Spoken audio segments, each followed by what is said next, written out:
El Salvador ha sido gobernado por líderes que han dejado huellas profundas en su historia, algunos con promesas de cambio, otros con regímenes de hierro, desde dictaduras militares hasta gobiernos democráticos. Cada presidente ha marcado el rumbo de este país para bien o para mal. Este es el recorrido por los hombres que han llevado las riendas de El Salvador.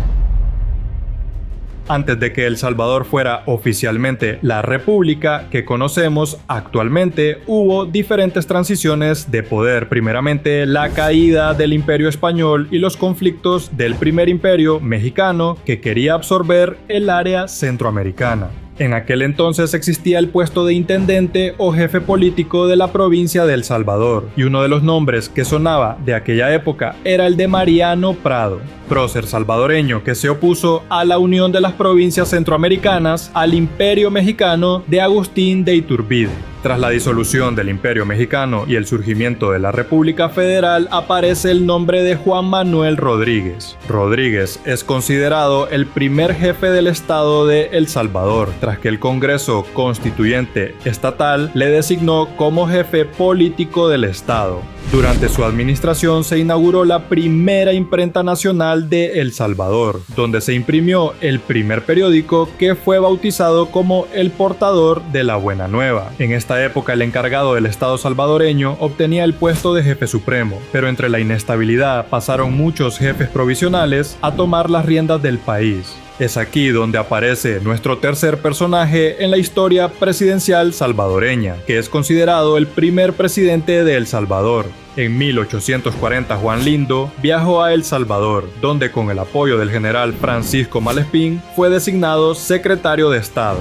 Durante su gobierno, una asamblea constituyente proclamó el 2 de febrero de 1841 la separación de El Salvador de la Federación Centroamericana. El 16 de febrero de 1841 se aprobó el decreto legislativo de fundación de la Universidad de El Salvador, y después de él llegarían varios presidentes provisionales hasta la llegada de nuestro siguiente personaje, Juan José Guzmán, asumiendo el puesto el 20 de septiembre de 1842, convirtiéndose en el primer presidente constitucional electo del Estado de El Salvador.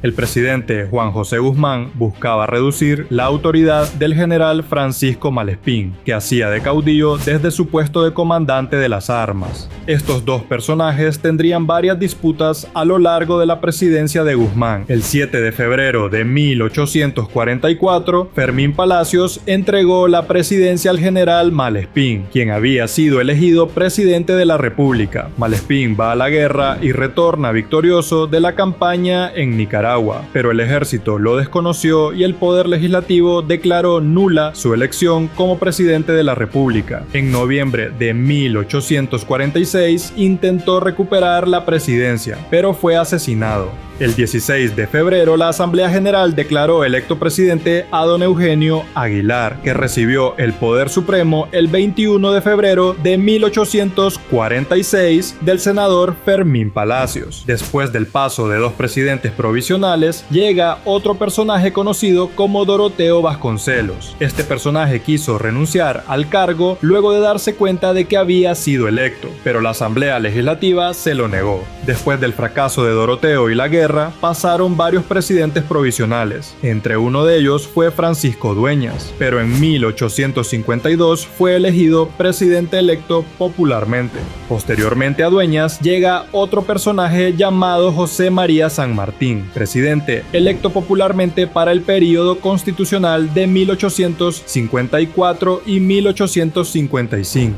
Después de San Martín, el Partido Republicano postuló a Rafael Campo como presidente de El Salvador. En este corto periodo le dio un gran empuje a la reconstrucción de la destruida ciudad de San Salvador. El sucesor de Rafael Campo fue Miguel Santín del Castillo, que llegó al poder con la intención de fortalecer la economía y la educación, y deposita el mando supremo en el segundo designado general Gerardo Barrios provisionalmente. Durante este breve periodo de Barrios dio impulso a las siguientes medidas, como trasladar la capital de Cojutepeque a San Salvador. Además, introdujo reformas a la enseñanza primaria e impulsó la creación de las escuelas normales de San Miguel, San Salvador y Santa Ana. Comenzó la apertura del camino de San Miguel a San Salvador, pasando por San Vicente y Cojutepeque. Además, reorganizó las milicias, profesionalizó el ejército regular y fundó el Hospicio de San Salvador. Barrios asumió la presidencia en un momento crítico debido a los intentos de invasión de Francisco Dueñas. El periodo para el cual Santín del Castillo había sido elegido y el cual Barrios, en calidad de senador designado, estaba concluyendo, entonces se convocaron a elecciones en diciembre de 1859, siendo electo presidente Gerardo Barrios. Toda esta época fue un conflicto entre liberales contra conservadores y debido a las políticas de Barrios, Guatemala decidió invadir El Salvador, bastión conservador y donde se encontraba Francisco Dueñas, personaje que había sido exiliado por el mismo Barrios.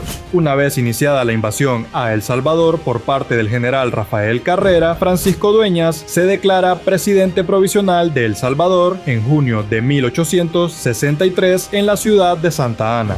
Barrios escapa de El Salvador, pero es capturado en Nicaragua, que exilia a Barrios de nuevo a las tierras salvadoreñas, y es sentenciado y fusilado. Francisco Dueñas ejerció el cargo provisionalmente luego del golpe de estado a su predecesor. Es electo presidente popularmente para el período constitucional de 1865 a 1869, y luego reelegido presidente popularmente para el período constitucional de 1869 a 1873, pero en 1871 es derrocado.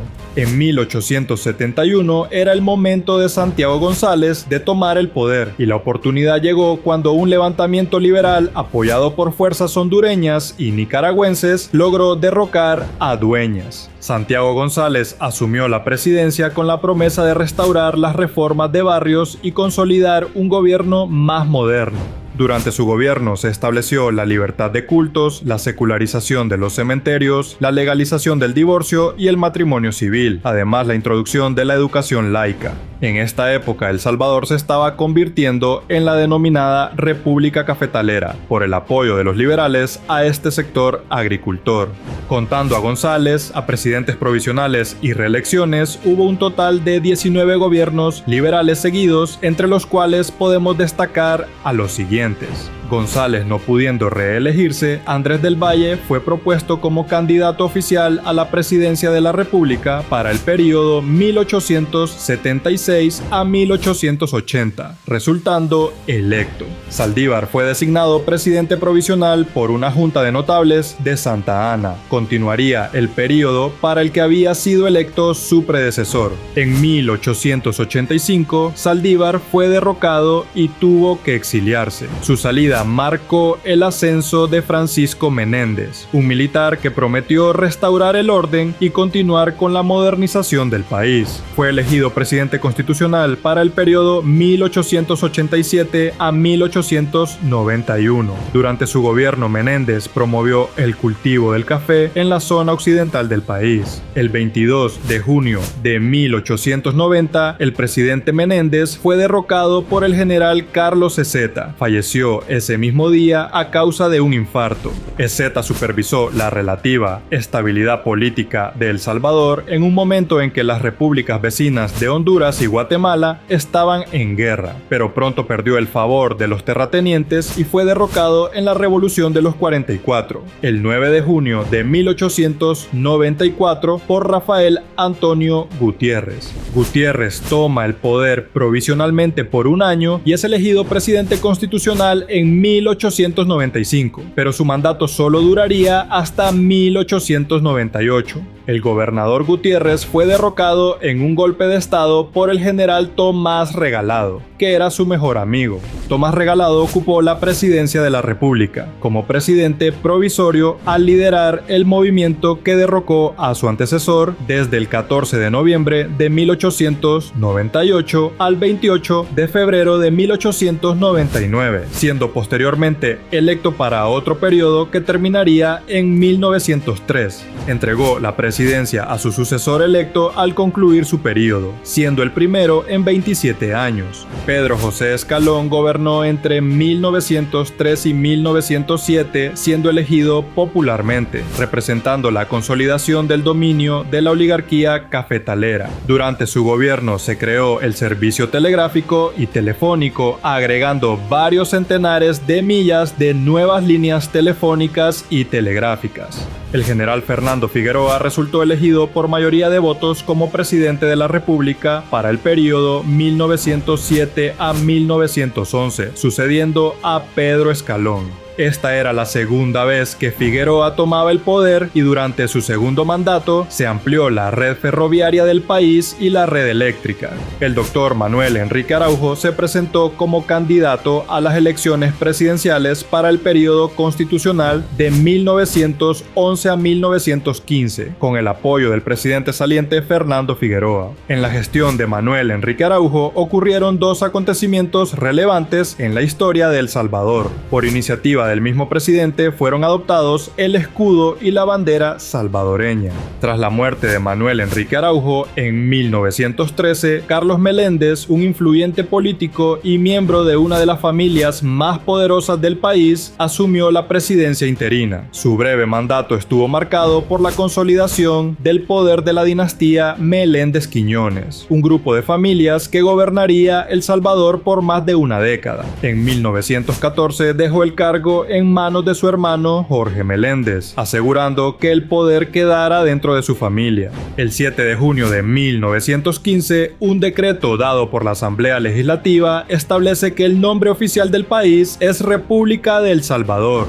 Aquí aparece Pío Romero con el apoyo de la familia Meléndez Quiñones, que fue elegido presidente de la República. Frente a la deteriorada situación económica, surgieron las primeras agrupaciones de trabajadores y empezaron las huelgas. Mientras que Romero reprimió duramente las protestas, al final organizó unas elecciones consideradas libres y entregó el poder al candidato ganador, Arturo Araujo, el 1 de marzo de 1931. Araujo fundó el Partido Laborista de El Salvador y tomó posesión de su cargo como presidente constitucional para un periodo de 4 años. A 9 meses de iniciada su presidencia, un grupo de militares del país, apoyados por la oligarquía cafetalera, unieron fuerzas y derrocaron al gobierno de Araujo el 2 de diciembre de 1931 y crearon el Directorio Cívico que le entregó el poder al general Maximiliano Hernández Martínez, quien en ese entonces fungía como vicepresidente y ministro de Guerra de la República. Después de Araujo empieza una de las épocas más oscuras en la historia de El Salvador, con una larga seguidilla de gobiernos militares. Un golpe de estado encabezado por el general Maximiliano Hernández Martínez derrocó a Araujo en cuestión de horas. Apenas unas semanas después de tomar el poder, enfrentó el mayor levantamiento campesino en la historia del país, la insurrección de 1932, donde el gobierno desató una represión brutal y miles de campesinos perdieron la vida. Finalmente, en 1944, tras 12 años en el poder, una huelga general y un levantamiento militar lo obligaron a renunciar. Salvador Castaneda Castro se presentó a la presidencia por el efímero Partido de Unificación Socialdemócrata. Fue derrocado por un grupo de jóvenes militares el 14 de diciembre de 1948 y sustituido por un consejo de gobierno revolucionario que sería dirigido por quien sería su sucesor, el teniente coronel Óscar Osorio. La transición culminó con la llegada al poder de Óscar Osorio en 1950. Durante su gobierno se impulsó el desarrollo industrial. Además, se crearon el Instituto Salvadoreño del Seguro Social y el Instituto de Vivienda Urbana. En la época de Osorio inicia el cultivo del algodón en gran escala en las planicies de la costa, en especial en el oriente del país. Gracias a los precios del café, Osorio logra implementar varios proyectos, pero finalmente entrega el poder en 1956. José María Lemus fue elegido presidente en las elecciones de 1956, en las que se presentó como candidato único. Fue derrocado el 26 de octubre de 1960 antes de terminar el período constitucional de 6 años, para el que había sido elegido de acuerdo a la Constitución de 1950. Osorio, junto con los demás militares participantes, se reunirían en el cuartel El Zapote, donde se designarían a los militares y civiles, que conformarían la junta que asumiría los poderes ejecutivo y legislativo. Debido a mantener las relaciones con Cuba, harían que la embajada estadounidense considerase que había una tendencia a la izquierda radical en la junta y apoyaría a los militares disconformes para dar un golpe de estado. El poder quedó en manos del directorio cívico-militar, que fue conformado por 2 militares y 3 civiles, y su presidente fue el coronel Aníbal Portillo. Este grupo entregó el poder provisionalmente. Después del directorio cívico-militar hubo una seguidilla de presidentes del Partido de Concertación Nacional, que es un partido político conservador salvadoreño. Entre los nombres que figuran en la historia ejecutiva salvadoreña de este periodo aparece el presidente provisional Rodolfo Cordoncea, del 25 de enero al 1 de julio de 1962. Igualmente aparece Julio Adalberto Rivera, que entrega el poder en 1967. También tenemos al presidente Fidel Sánchez Hernández. Durante su gobierno ocurre la Guerra del Fútbol en 1969 y entrega el poder en 1972 tras un intento de golpe de estado. Por otro lado tenemos al presidente Arturo Armando Molina, que entrega el poder en 1977, y finalmente Carlos Humberto Romero, derrocado en 1979 en el último golpe de estado en El Salvador, poniendo fin a 17 años de gobierno del conservador Partido de Concertación Nacional. La Junta Revolucionaria de Gobierno es el nombre con el que se conoce a 3 gobiernos de facto de El Salvador que gobernaron el país entre el 15 de octubre de 1979 y el 2 de mayo de 1982. Todas estas juntas se enfrentaron a las fuerzas ideológicas de izquierda, dando inicio a una prolongada guerra civil. Las elecciones se celebraron el 28 de marzo de 1982. La Asamblea Nacional Constituyente tomó posesión ese mismo año y eligió como presidente provisional al banquero Álvaro Magaña, que sustituyó en el gobierno a la Junta. A su gobierno interino le correspondió preparar las elecciones presidenciales de 1984, en donde Duarte fue elegido presidente después de una segunda ronda de votación, derrotando a la derechista Arena.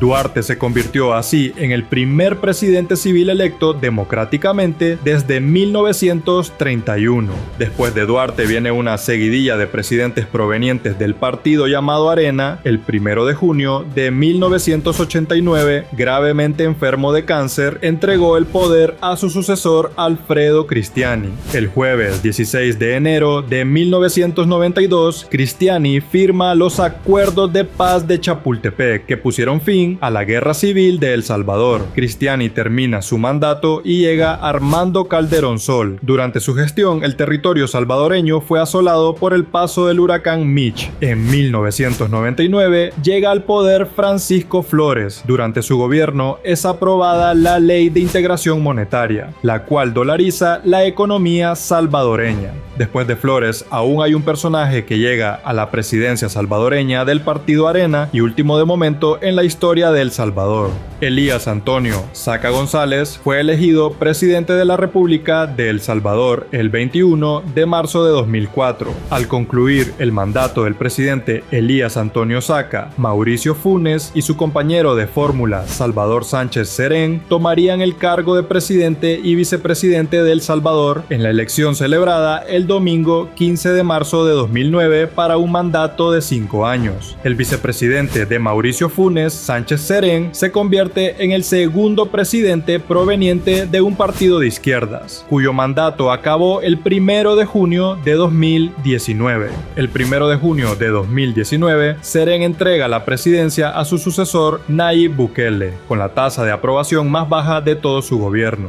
Bukele, antes de llegar a la presidencia, fue elegido alcalde de Nuevo Cuscatlán el 11 de marzo de 2012, posteriormente de San Salvador el 1 de marzo de 2015, ambos cargos bajo la bandera del Frente Farabundo Martí para la Liberación Nacional. Las discrepancias y los conflictos con ese instituto político provocaron que en 2017 fuera expulsado, y es el primer presidente desde el final de la Guerra Civil que no representa a ninguno de los dos partidos principales que habían gobernado desde 1989. Durante el gobierno de Bukele logró bajar la criminalidad, además se adopta el Bitcoin como moneda oficial de El Salvador. También logró concretar varios proyectos de infraestructura. Tras la retirada de Bukele, queda en el mando Claudia Rodríguez de Guevara como presidenta interina, primera mujer jefa de Estado de El Salvador. Tras lanzar su segunda candidatura, es declarado ganador con un amplio margen de votos, siendo así el primer presidente reelegido después de 80 años. Muchas gracias por haber llegado hasta esta parte del video, y si te ha gustado el contenido puedes apoyarme con un like, y si quieres beneficios exclusivos también puedes ser miembro del canal y así nos estaremos viendo en la próxima historia.